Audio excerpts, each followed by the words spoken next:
Avec les chèvres, 3 petites règles d'or à respecter, enfin surtout des conseils de sommelier. Première chose, au moment des fromages, évitez les rouges.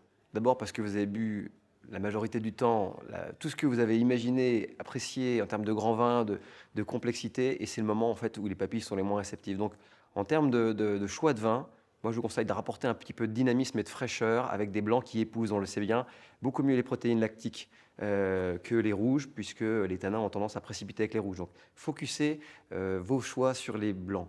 Ensuite, bien sûr, il faut des vins qui soient en fonction des fromages et des choix de fromage. En l'occurrence, les chèvres, ici, ça appelle des blancs qui ont de la fraîcheur, du dynamisme. Et à base de chardonnay, on le sait dans la région, hein, les grands charolais, tous les fromages locaux fonctionnent très très bien avec les chardonnays percutants qui sont plus agrumés, avec ceux qui vont un petit peu les trancher et leur donner du relief.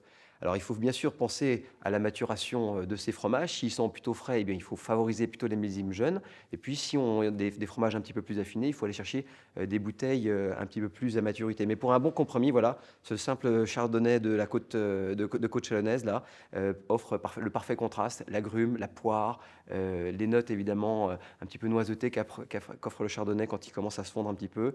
Ça épouse parfaitement le fromage et ça donne beaucoup de rythme, en tout cas à ce repas.